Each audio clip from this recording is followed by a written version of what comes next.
Gracias.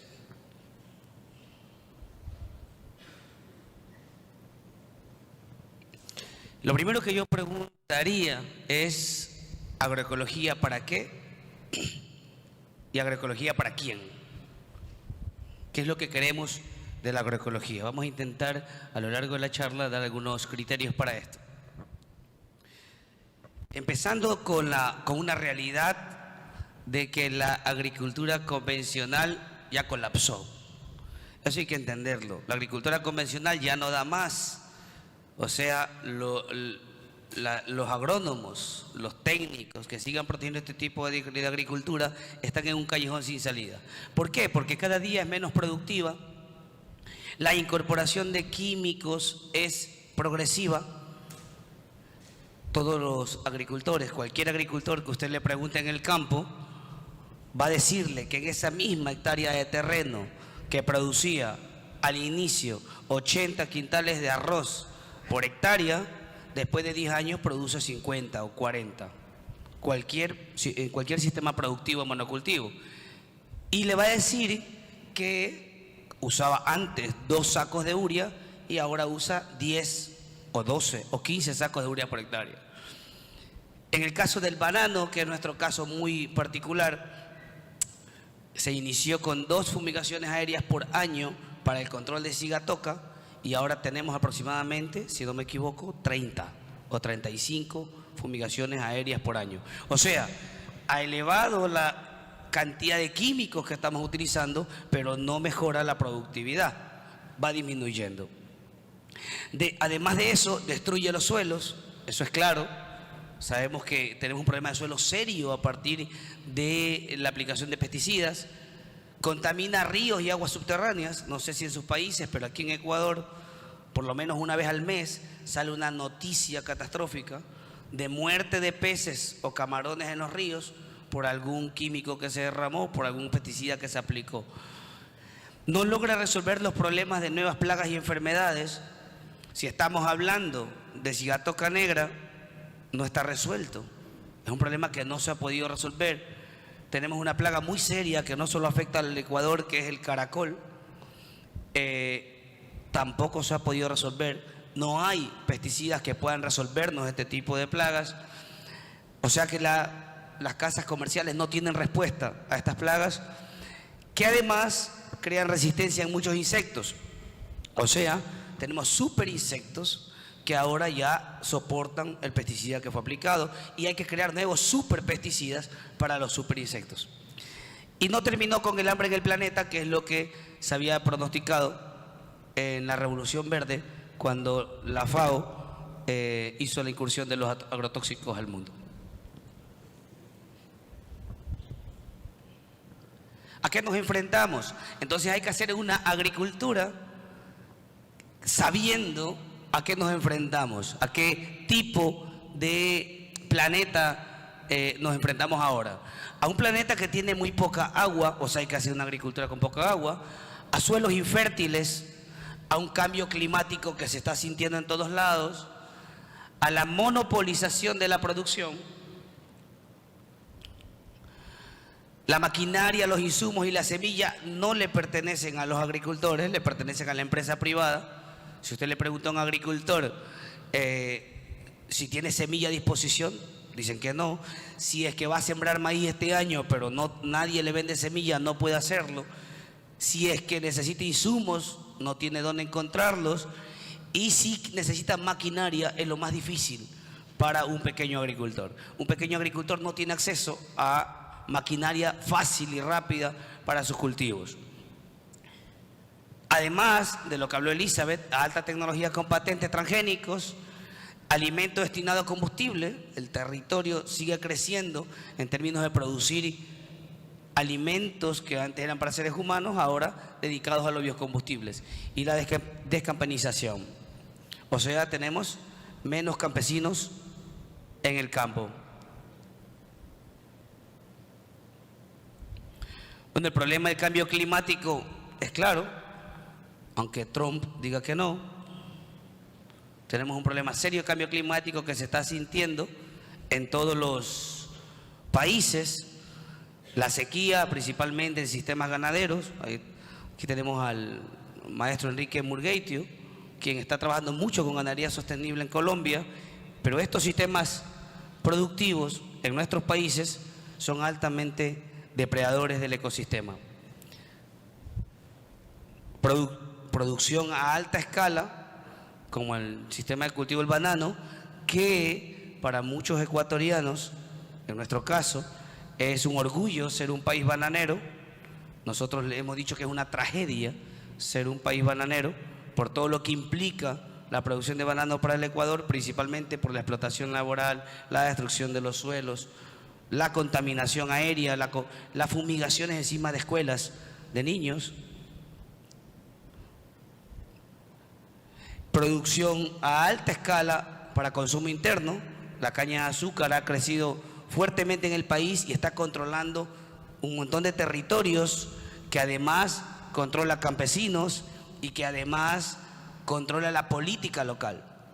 Estos ingenios azucareros ahí están muy bien localizados en los lugares donde hay más agua en los diferentes territorios, y con ese poder económico son los que ponen alcaldes, son los que ponen concejales, son los que hacen las carreteras donde creen que deben ir con plata del Estado, son los que controlan las fuentes de agua y le dicen a quién y a quién no entregarle agua. Los problemas del cambio climático más severos, que afectan principalmente a los monocultivos, problemas serios de suelos, sequías extremas, heladas y una contaminación permanente del suelo. Esta es la plaga del caracol, que es terrible para nuestro país ahora y que no solamente está atacando el arroz, que es el principal problema, sino otros cultivos.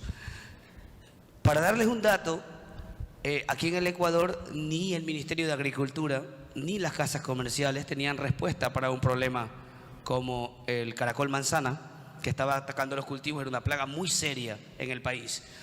Y los agricultores lograron una tecnología que permitió controlar al caracol manzana. Tanto así que el Ministerio de Agricultura lo visitó a un par de agricultores, principalmente a uno llamado Leonardo Mejía, y adquirió la tecnología que usó. Fue sencilla. Él se dio cuenta que estos caracoles eran depredados por un ave que cada vez había menos en el campo, que se llama gavilán caracolero. Este gavilán caracolero, que se come, que es el principal depredador de estos caracoles, estaba extinguiéndose por la misma mano de los campesinos. Entonces el agricultor atrajo gavilanes, primero los amarró con una piola a 200 metros intentando que se le queden, apenas los aflojaba. Él decía que los iba a domesticar para que se queden en sus 2 hectáreas, apenas los aflojó, obviamente se fue. Pero luego él se dio cuenta que los gavilanes necesitaban posarse en algún sitio cercano para poder cazar. Y lo que hizo fue colocar varias estacas dentro de su arroz para que tengan acceso a posarse y poder cazar de cerca.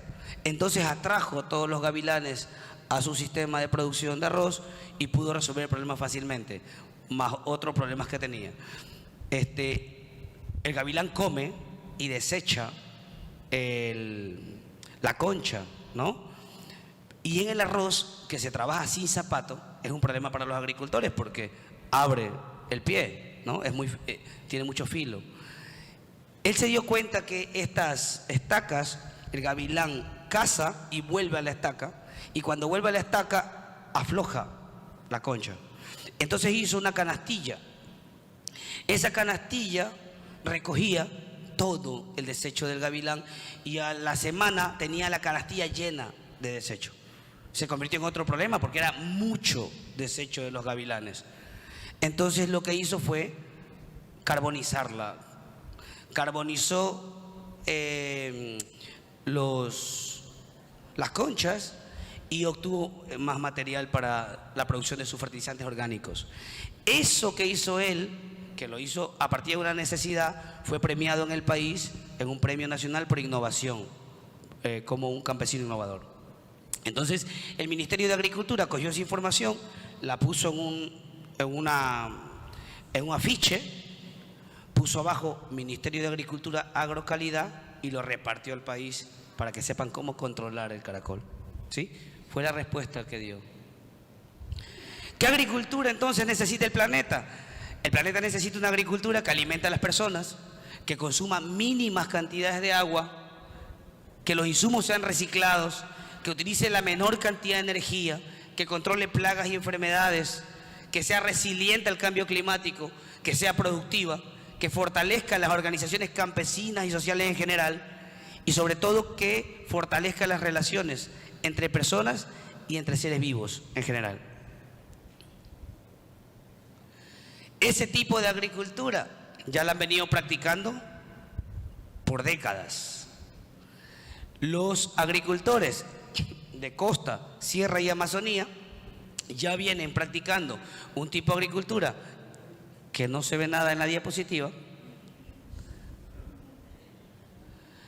Y esto fue una investigación que hizo un compañero nuestro a raíz de un fondo internacional para detectar algunos sistemas ancestrales como la chacra andina, la finca de los pastos, la huerta de los paltas, las Ashuar, el pueblo manglar, entre otros, que demuestran cómo un agroecosistema ha sido manejado por muchos años sin tener mayor incidencia de plagas y enfermedades.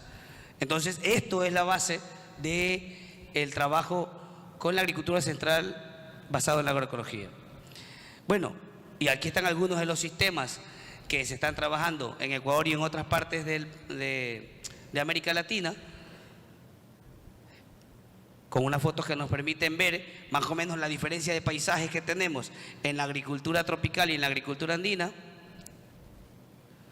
la permacultura,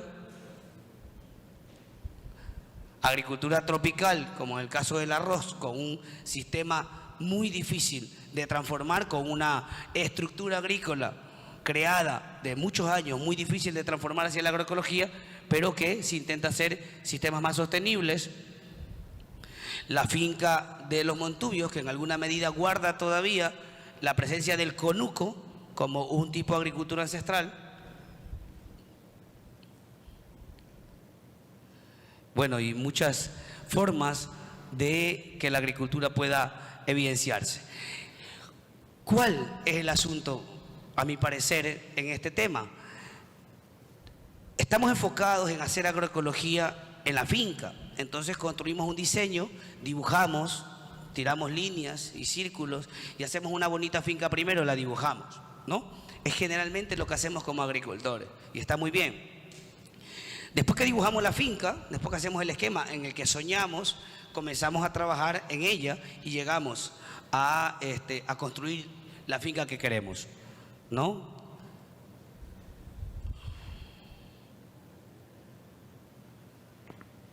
Pero el agroecosistema es muy vulnerable. La finca agroecológica es muy vulnerable. Tiene muchas incidencias de agentes externos, tiene mercados injustos, o sea, todo el esfuerzo de producir alimentos agroecológicos termina siendo pagado en mercados injustos, tiene vecinos que son convencionales, que no permiten que la finca esté 100% libre de agrotóxicos, tiene políticas estatales que están atentando permanentemente contra la finca, subsidios de agrotóxicos, visitas de técnicos del gobierno, empresas multinacionales atentando semana a semana, acechando a los campesinos. O sea, la presión que se sufre dentro de la finca es muy fuerte. Solo como un ejemplo, aquí tenemos un agricultor que Socla condecoró el primer día que no estuvo. Es un doctor, me parece que entomólogo, pero es campesino desde hace 30 años. Pacho Gangotena dice que él compostó el título para irse a la finca. Ahora no pudo venir al Congreso porque está de viaje. Pero Pacho Gangotena tiene una finca, si no me equivoco, como de 2 hectáreas. 2 hectáreas y tiene 12% de materia orgánica, tiene una finca hermosa, muy productiva, 4%, 4 hectáreas, sí. Bueno, mucha gente lo conoce aquí a Pacho. Pero ¿qué pasa? Y también tienen que saberlo, el gobierno nacional quiere hacer una carretera en medio de la finca de Pacho Gangotena. Y es una finca que tiene 30 años, que es un ícono para el país. La han visitado muchos estudiantes, agricultores y docentes. Y ahora la carretera va a pasar justamente en medio de la finca de Pacho. O sea, estamos hablando de que toda una historia de trabajo agroecológico se termina por un proyecto del gobierno nacional. ¿Me explico? Entonces, Pacho dijo, si me van a sacar está bien, pero voy a traer 200 volquetas y me voy a llevar el suelo para otro lado. Él se va con su suelo, ¿no? Lo que trato de decir es que el agroecosistema es muy vulnerable por muchas cosas. Y eso es una cosa que hay que discutir. Por eso, hace muchos años, con mis hermanos en la finca de nosotros, colocamos este letrero. Finca agroecológica Tres Almendros se llama nuestra finca. Se prohíbe el ingreso de agroquímicos, pesticidas, semillas transgénicas e ingenieros agrónomos. Menos los que están aquí, ¿no? Ustedes pueden entrar.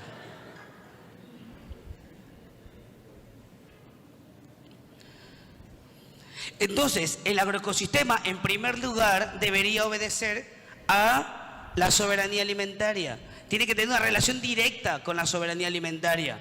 Porque podemos hacer un agroecosistema dedicado a la agroecología que no obedezca a la soberanía alimentaria también. Podemos hacer un lindo agroecosistema que obedezca al mercado y que la familia no coma nada de ese agroecosistema.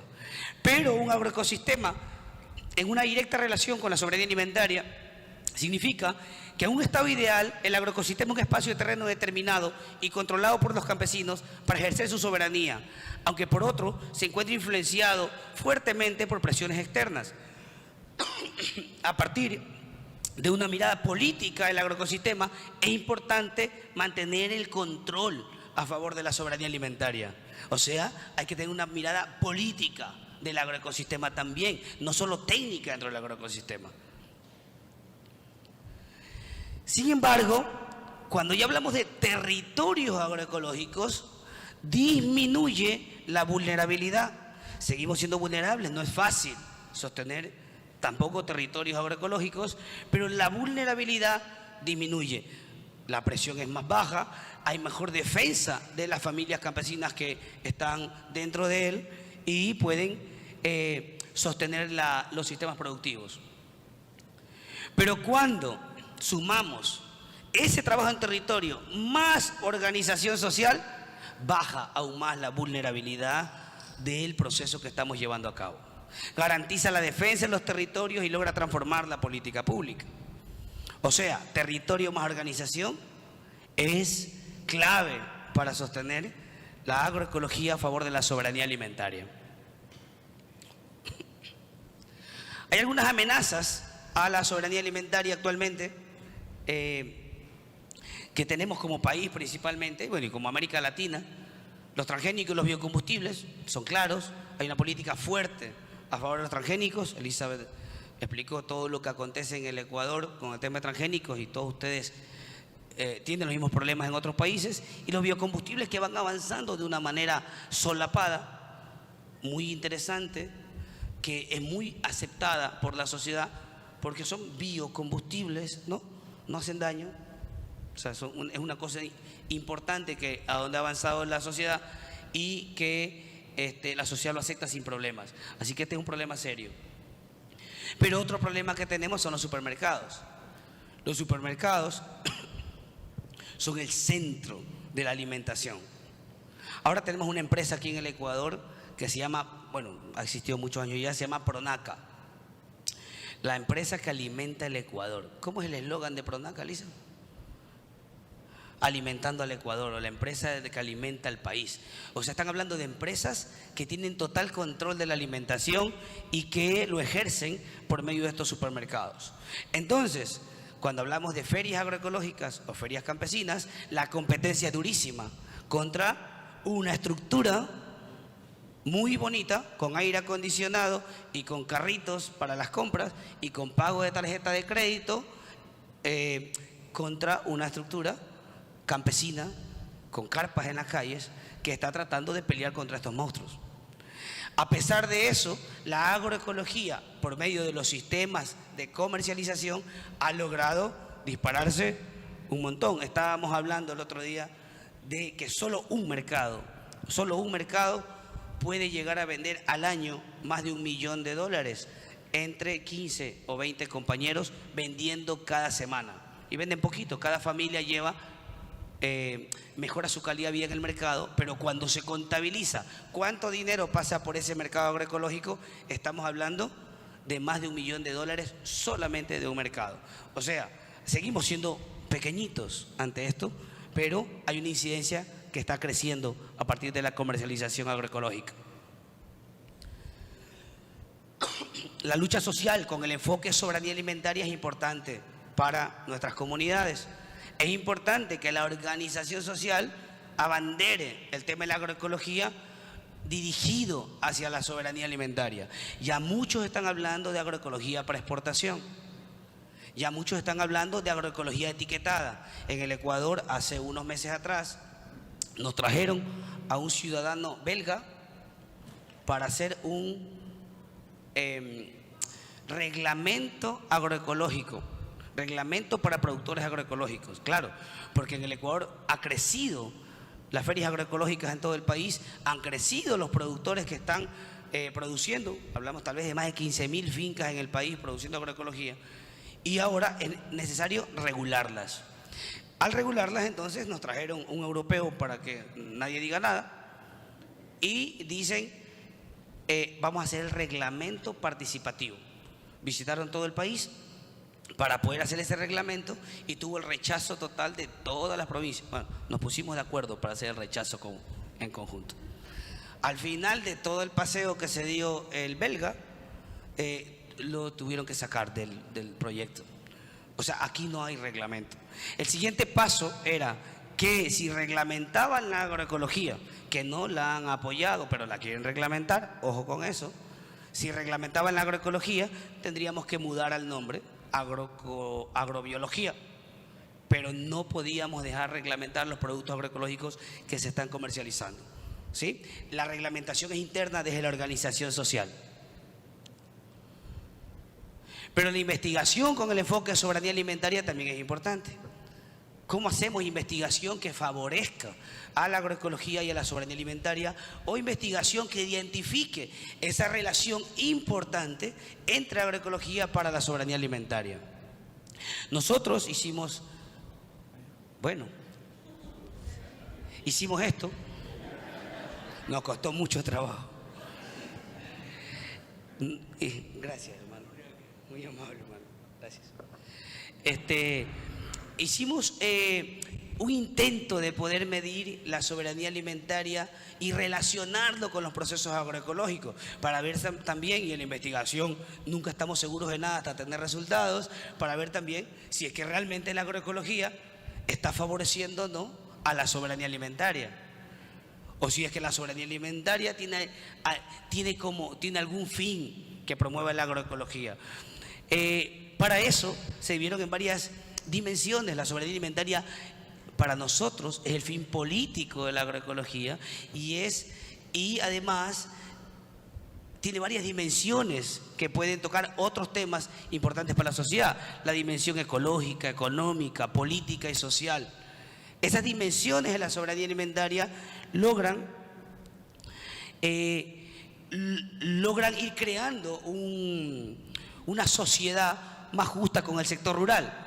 Entonces se determinó que se entiende por un agroecosistema para la soberanía alimentaria, o dedicado a la soberanía alimentaria, a aquel cuyo control le pertenece a las familias campesinas que lo trabajan y se benefician de él, así como el control de todos los factores productivos que fortalezcan la identidad cultural, que sea incluyente en la participación de mujeres y jóvenes, que sea autónomo y soberano, sin dependencia de servicios tecnológicos y externos, cuyas técnicas de manejo estén basadas en la agroecología y la sustentabilidad, que mantenga el equilibrio con el medio ambiente y que sea capaz de brindar alimentos sanos, nutritivos, suficientes y culturalmente apropiados, que fortalezca la relación entre los mismos campesinos y entre campesinos y el sector urbano, con una comercialización directa entre consumidores. Eso es una finca que obedece a la soberanía alimentaria.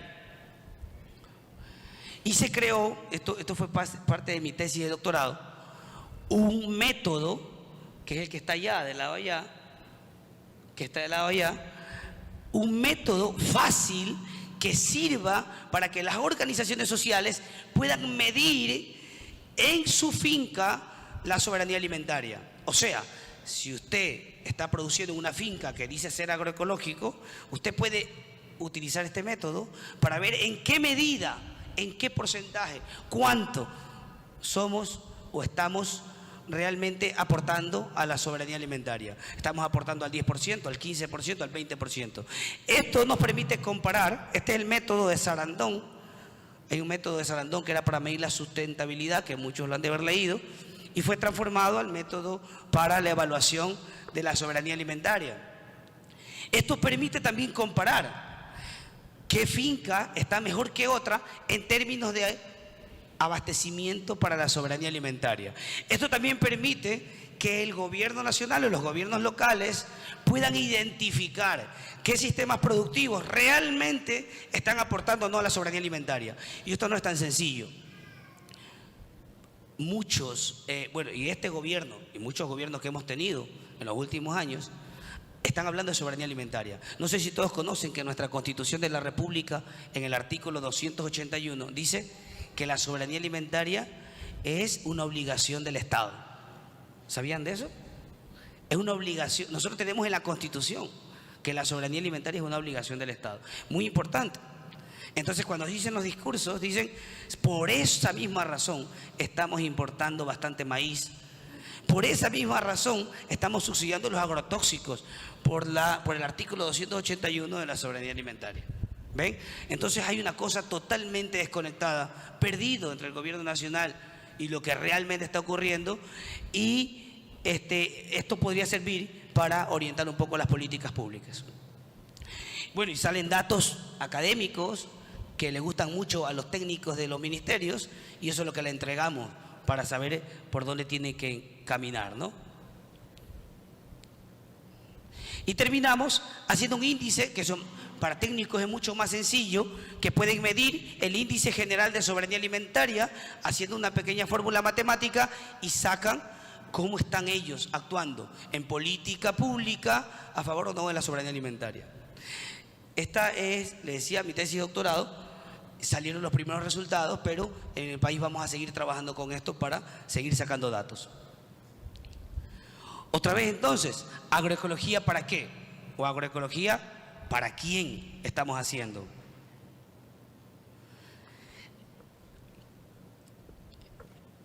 Esto es muy importante porque más o menos identifica lo que podría ocurrir. Probablemente estemos equivocados, siempre se cuenta con eso, pero identifica lo que podría ocurrir para la agroecología. Creemos que la agroecología está en un riesgo permanente.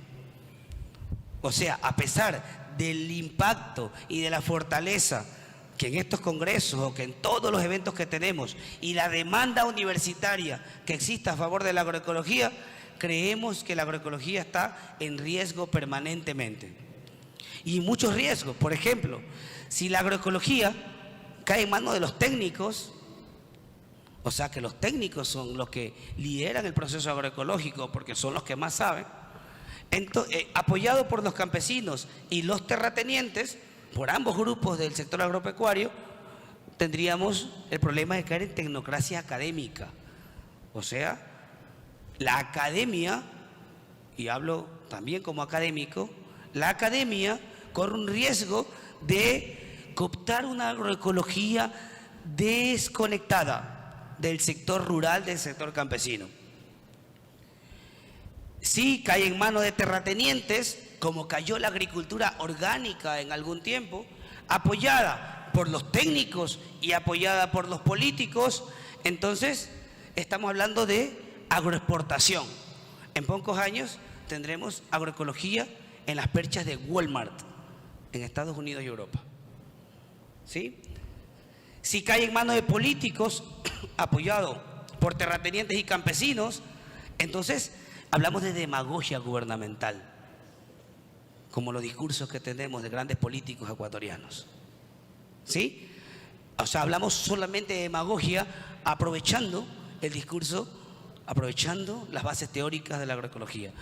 Pero si la agroecología está en manos campesinas, de la organización social, y es apoyada por la academia, por los técnicos, y es apoyada por los políticos, pero sin que pierdan el control los campesinos de la organización social, entonces estamos hablando de soberanía alimentaria. Por eso la academia tiene un riesgo enorme y tiene una responsabilidad, enorme de hacer sostener la agroecología en manos de pequeños y medianos productores. Porque yo puedo ser muy bueno en agroecología, puedo ser un gran técnico en agroecología, pero me contrata Álvaro Novoa para transformar las fincas, las haciendas bananeras, 30.000 hectáreas de haciendas bananeras que tiene.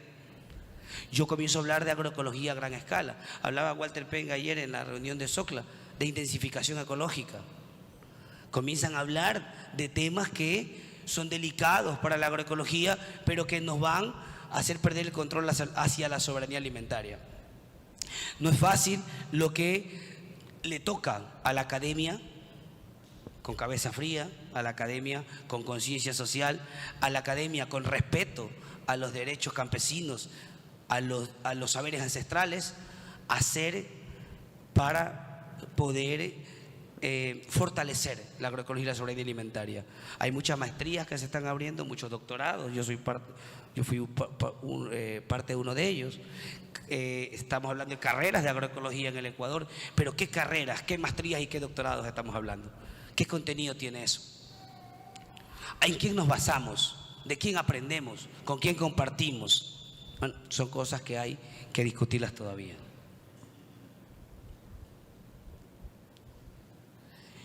Por eso pensamos que tanto agricultores como científicos, como profesores, como estudiantes, debemos alzar una sola bandera y no podemos hacer otra cosa que una bandera de lucha a favor de la agroecología y la soberanía alimentaria.